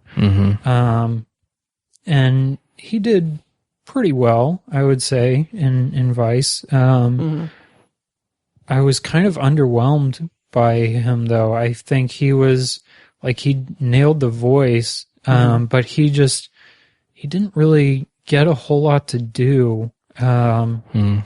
He never really raises his voice, or he didn't go through a whole lot of emotions. I think this one is now down to Christian Bale and Rami Malek, specifically because Rami Malek won the SAG award and the Globe. Didn't he? Oh yeah, okay, yeah. But it was different categories. I think it was for musical or comedy. Right, yeah. And then, Well, Rami Malek won for drama. Did he really? Oh, okay. I thought my mistake. Yep. Yeah, because Bohemian Rhapsody is not a musical. Right. Oh, okay. That's true. I think Christian Bale won for comedy or musical. Oh, okay. I gotcha. Yeah. I really wish that Bradley Cooper had a chance in this. Unlike Rami Malek, am I saying that right? Rami Malek, It's yeah. like the first time I've ever said Yep. his name out loud, and it sounds weird. Yep. But Bradley Cooper actually sang all of the music in that film, and I think that's a huge credit to him. Though if Rami would have tried to do a Freddie Mercury impression, I think it would have been really weird. Yeah, that's true. Since I just watched Bohemian Rhapsody, and he was good. Yeah, I would be okay with him winning this. I think the more that I think about Christian Bale in Vice, the less thrilled I am about him winning. So I think Rami Malek will probably win it. Gotcha. Interesting. Yeah, my money's on Rami Malek as well. I think he's got a little more momentum going into it. But like I said, I haven't seen any of these, but I heard Bradley Cooper on NPR talking about A Star is Born, and it was a really interesting interview. He was talking about he spent essentially like a year developing the voice for the character, and he actually based it on Sam Elliott. The voice. So I just hearing him talking about it was really, really incredible. And he talked about how he struggled with singing because he had like I think he had some kind of disorder with his ears when he was younger. I think he was talking about that. His character in the film is deaf in one ear, I think, or has trouble hearing out of one ear. Gotcha. So that just, I mean, I can only imagine that brought a certain level of reality to his performance. So, and I love the guy. So, I'd love to see him win, but I think Ben's right. He probably doesn't really have a chance. So, it's kind of between Christian Bale and Rami Malek, and I think Rami Malek will come away with it. But again, I have to ask, did any of these people, aside from the one, fold a pizza in half and eat it like a taco? An Italian taco. It kind of sucks that Viggo Mortensen doesn't have an Oscar. I know, it does. But, and I haven't seen Green Book, but so I can't really say whether he really deserves it or not. Yeah. Unlike Mahershala Ali, I do not think Viggo Mortensen deserves a nomination for Green Book. Because, and this may be also due to the writing, he is just a caricature.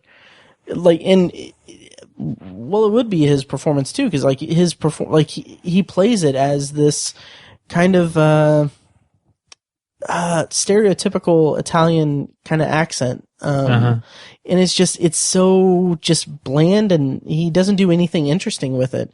And a lot of that's the movie just not giving him anything interesting to do. Also, I didn't mention this, and I've mentioned it before, and it's obviously everyone knows about it, but he plays Tony Lip, and his the character he's based on, his son wrote the script, co-wrote the script. So he's established as like a racist character, and he grows and everything, but it's clear there's not enough conflict for him, or there's not enough given to him to really develop the character from that, because it's written from the perspective of the son of the real life Tony Lip. So it's like, oh, he throws away a glass because a black guy touches it, and that's the extent of his racist kind of, well, not the extent of his racism in the movie, but like, it's very playing it safe and everything, and it's not, I don't know, it bugged me, but you would have liked to see more racism. That's what you're yes, saying. Absolutely. Yeah.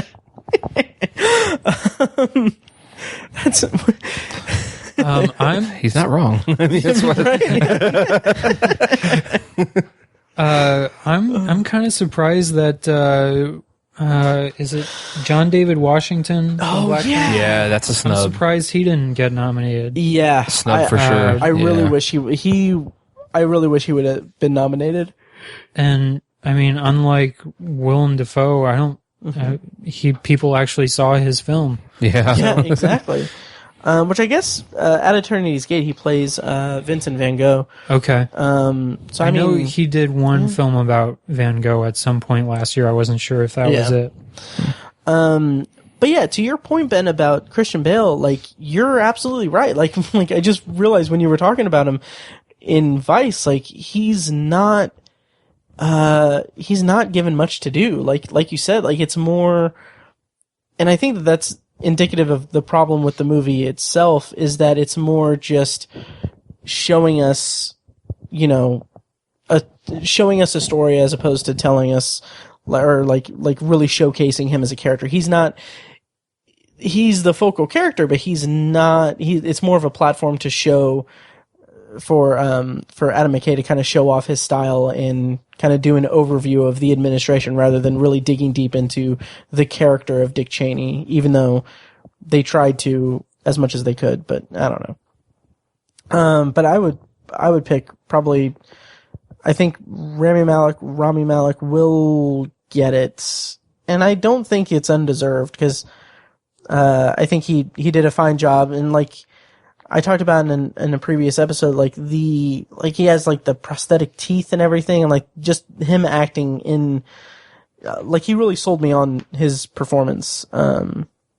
So yeah, He was pretty much the best part of Bohemian Rhapsody. absolutely. Gotcha. Yep. Sure as hell wasn't the editing. But I would also love to see Bradley Cooper get it, but I don't think he will. So we're here. Best Picture. So obviously the Academy has up to 10 nominees. This year they did 8. And the nominees are Black Panther, Black Klansman, Bohemian Rhapsody, The Favorite, Green Book, Roma, A Star is Born, and Ben's movie of the year, Vice. Movie of all time. So what do you guys make of this category? And what do you guys make of it? I feel like Black Panther kind of has a chance, which I'm really surprised to say. Interesting. I think people are just like, I don't know. I think it just has a little bit of a chance. I don't think it'll ultimately win, but I don't know. I'll be curious to see the balloting at the end of after the awards show to see how it fared. But I've only seen Black Panther, Black Klansman, and Roma. I haven't seen any of the others, so I can't say a lot. But I don't know. I think of the 3 I've seen, Black Klansman might be my favorite, I think. So Nice. Yeah, I don't know. I don't know what film has the momentum going into this. I really don't know. Yeah, this is a really weird year, and there really is there's no favorite except for The Favorite. The laughs were real there, by the way. Editing note. Yeah, they were.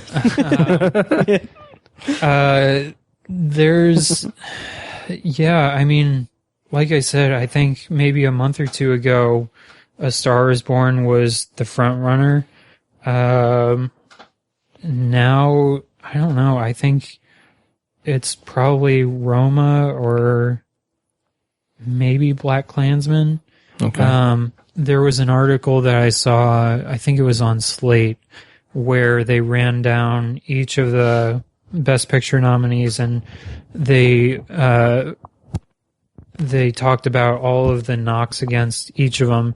Like Black Panther, it's a superhero movie. Right. No superhero movie has even been nominated.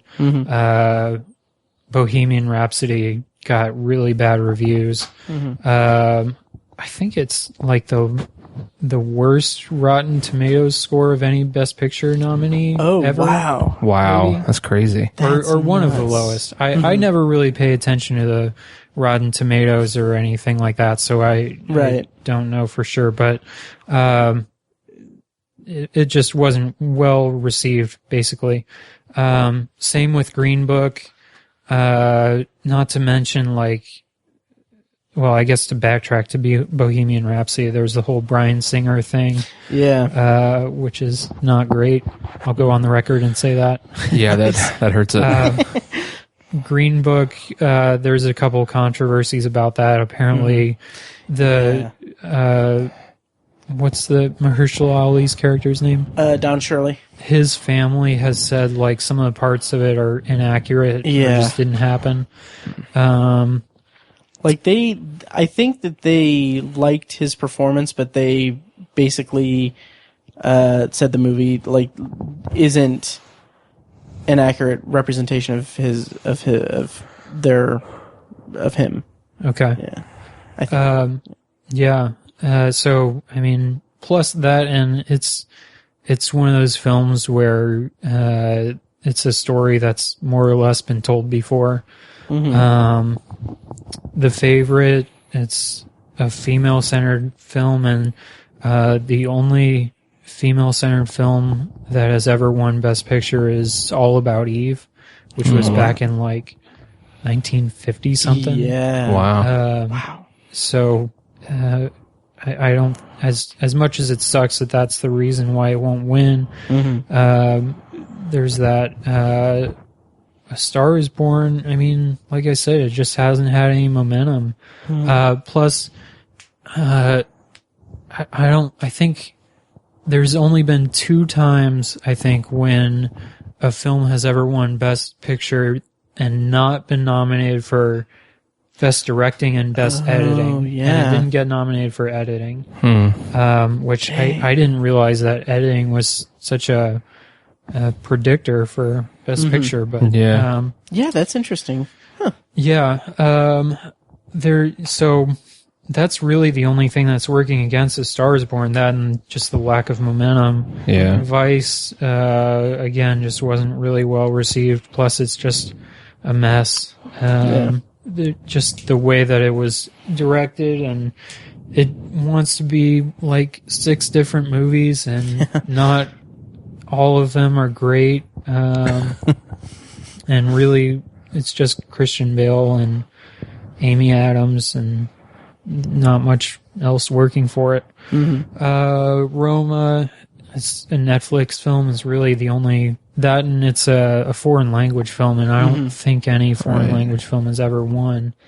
Yeah, that's right. So, and then Black Klansman, the article that I read, that's really the only one that doesn't have any knocks against it, really. I mean, it's a well crafted story. The acting is all really solid all around. It's got Spike Lee, who the Academy loves. It's a story that is relevant today.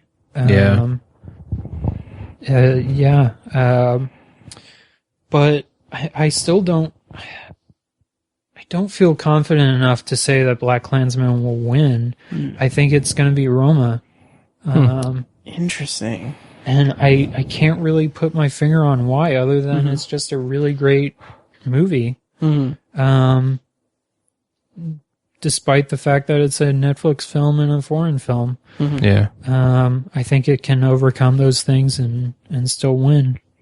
Nice. I would be ecstatic if Roma wins. I think that would be just really, really tremendous. Yeah. Both because it's great and because it's a Netflix film, and I think that would just be really interesting.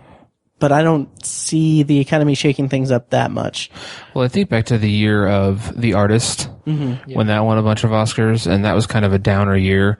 I feel like this is kind of a downer year for the Oscars only. Not a downer year in film, but a downer year for the Oscars. I just don't feel like these nominations are particularly, just in general, just not that exciting, really.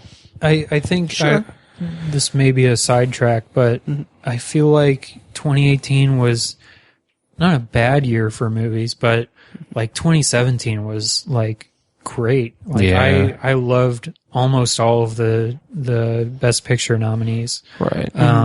You know, this year there's just a bunch of really good films, but not as many great films. Yeah. Also, I'm really surprised that Beale Street didn't get nominated. Yeah. It had a lot of buzz, and it got nominated for a couple other lead-up awards, but I have no idea why it didn't get nominated. And it's not like they ran out of nominations. Right, there's 2 more slots open. Yeah. That's the most annoying thing about the Oscars at this point. Expanding that, Expanding that, like, okay, I like the idea of expanding it, I guess, but have the same number of nominations every year. Exactly. Right. Like, it's just, I don't know, it strikes me as strange. I really think BlacKkKlansman's gonna get it. And I'd be okay with that. Me too. I would be too. I would love Roma to get it, but I'd be okay with BlacKkKlansman. Really don't think Black Panther even belongs as a nominee, personally. I mean, it was good, but like the thing that I kind of keep coming back to is like, this is the first superhero movie, comic book movie that's been nominated ever. And the reason that they expanded it to 10 nominees is because the backlash from The Dark Knight. And The Dark Knight, I feel, was extraordinary and would have been very well deserved to be nominated or maybe even win. I don't know what all it would have been up against, but like I adore that movie, and specifically because it transcends the superhero genre and comic book movie genre. Black Panther, while it is incredibly progressive and great and fun, despite some kind of touchy CGI and everything, it still kind of follows the Marvel formula, even though it has like a great villain and an interesting setting and everything. It's still kind of a Marvel movie, and I feel like to have a comic book movie nominated for Best Picture, I feel like it has to kind of transcend what you think of comic book movies and superhero movies. And in that respect, I mean, I guess Spider-Verse would have been a good nominee for it. But yeah, I don't know. That's my hot take on Black Panther, I guess. And sorry if this is backtracking, but would you guys agree that Michael B. Jordan should have gotten nominated for supporting? I don't. No? No. I love Michael B. Jordan. I loved his performance, but I don't think so. Okay, interesting. I think he should have been nominated. Let me go back to the supporting actor category. Who would I take? I would put him in for Sam Rockwell. Yeah.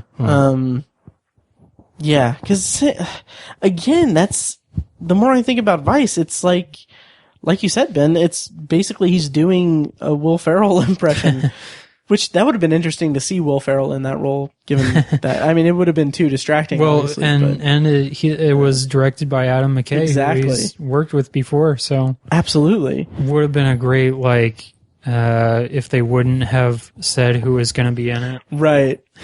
Oh, that would have been good. But again, like all of the acting nominations for Vice, Sam Rockwell, Amy Adams, Christian Bale, like I don't see like any reason for them. Like because the movie is so like as much as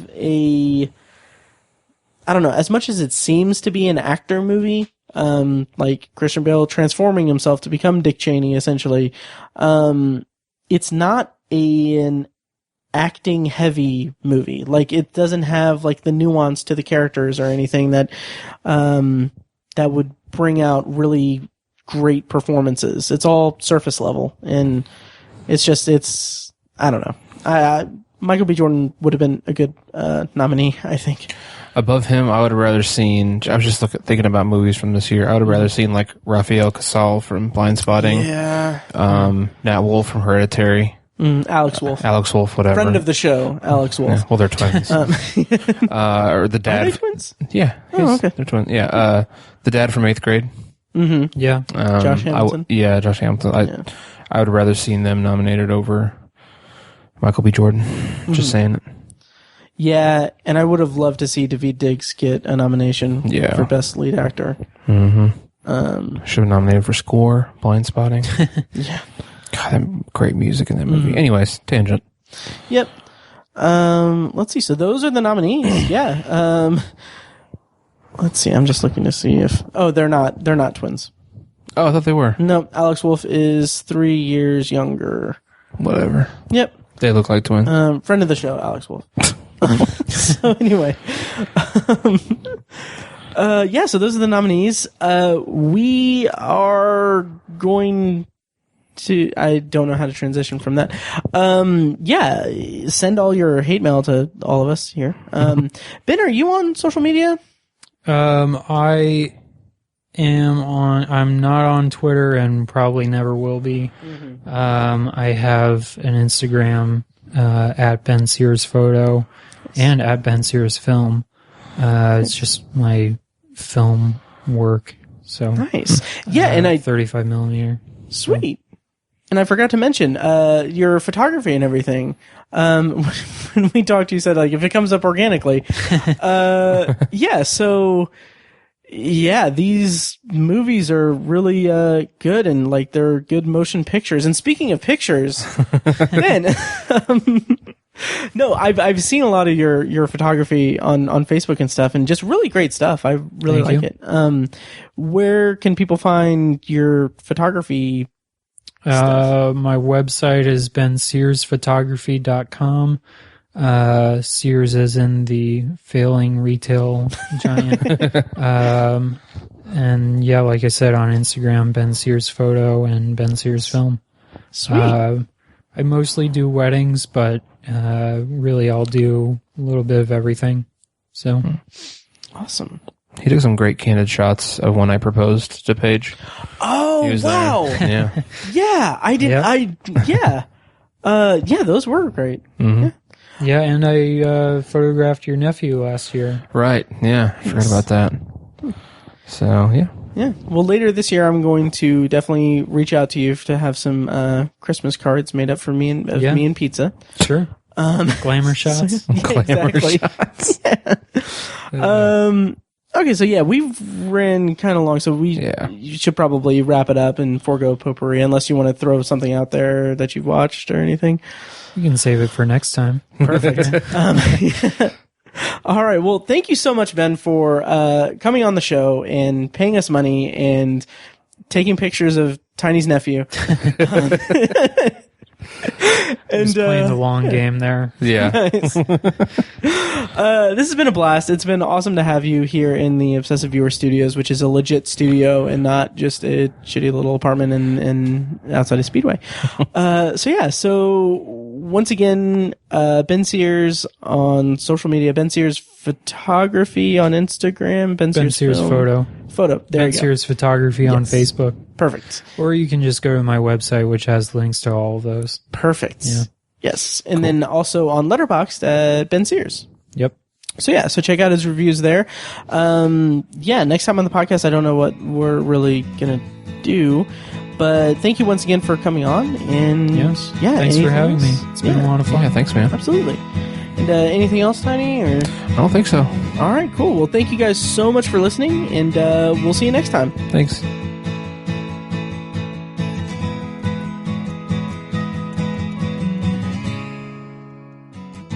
And now, here's a short clip from our Patreon exclusive RSS feed. To hear the full clip and more exclusive Patreon content, go to patreon.com/obsessiveviewer and become a patron at the minimum rate of $1 per month. Thank you and enjoy.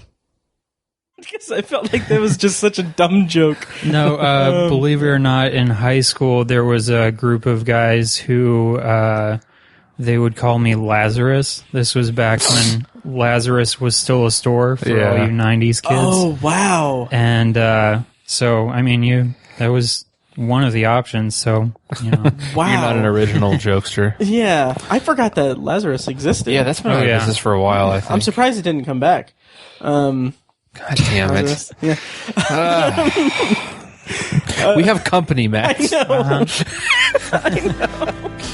The Obsessive Viewer podcast is edited and produced by Matt Hurt and presented by ObsessiveViewer.com. For a full archive of our episodes, go to ObsessiveViewer.com/OV archive.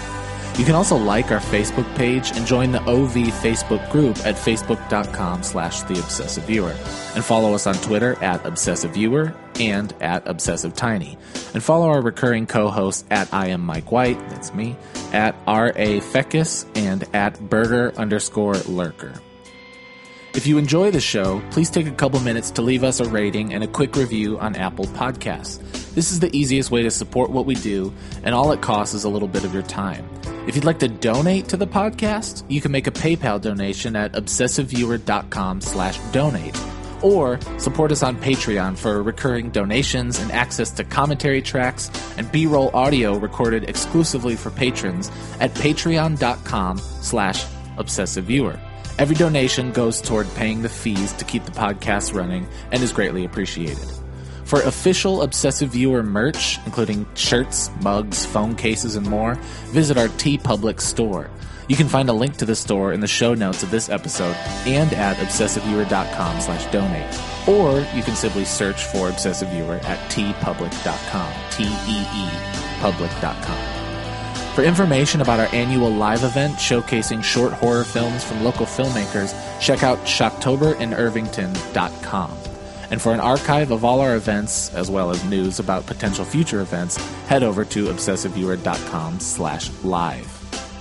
For more podcast content, you can find Anthology, Matt's solo podcast covering The Twilight Zone and other classic and contemporary science fiction anthology TV shows at anthologypod.com and on Twitter at OVAnthologyPod. You can also find Tower Junkies, a podcast where Matt and Tiny share their love of all things Stephen King and his magnum opus, the Dark Tower series, at towerjunkiespod.com and at towerjunkiespod on Twitter.